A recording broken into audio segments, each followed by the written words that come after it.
G20 का सरबराही इजलास इस बार भारत में हो रहा है, जिसके लिए नई दिल्ली में बड़े पैमाने पर तैयारियां की गई हैं। लेकिन क्या आप जानते हैं कि G20 है क्या? G20 दुनिया की 20 बड़ी मईशतों की तंजीम है जो 1999 में कायम हुई थी।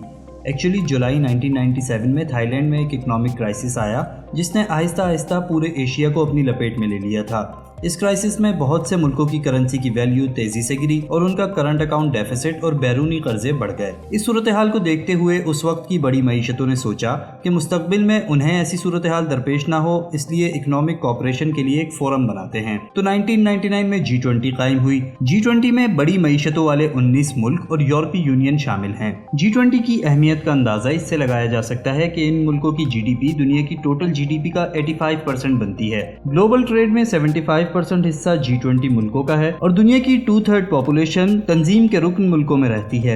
G20 के क़याम के बाद शुरू में तो सिर्फ वज़राए ख़ारजा का इजलास होता था, लेकिन फिर 2008 में जब ग्लोबल फाइनेंशियल क्राइसिस आया तो उसके बाद G20 के मेंबर मुल्कों के सरबराहों का इजलास भी मुनक्किद होने लगा और आज इसे दुनिया में इकोनॉमिक कोऑपरेशन और इकोनॉमिक पॉलिसी के अहम तरीन फोरम्स में शुमार किया जाता है। G20 में शामिल मुल्कों को 5 सब ग्रुप्स में तकसीम किया गया है। ग्रुप 1 में ऑस्ट्रेलिया, कनाडा, सऊदी अरब और अमेरिका हैं। ग्रुप 2 में भारत, रूस, जनूबी अफ्रीका और तुर्किया हैं। ग्रुप 3 में अर्जेंटाइन, ब्राजील और मैक्सिको। ग्रुप 4 में फ्रांस, जर्मनी, इटली और बर्तानिया और ग्रुप 5 में चीन, इंडोनेशिया, जापान और जनूबी कोरिया शामिल हैं। यूरोपीय यूनियन किसी ग्रुप का हिस्सा नहीं है। हर साल इन्हीं ग्रुप्स के हिसाब से G20 की सदारत मुंतकिल होती है। हर साल इसका इजलास किसी दूसरे मुल्क में होता है। पिछले साल G20 का इजलास इंडोनेशिया में हुआ था। इस साल भारत की बारी है, क्योंकि दिसंबर 2022 से G20 की सदारत भारत के पास है। अगले साल G20 की सदारत ब्राजील को मुंतकिल हो जाएगी।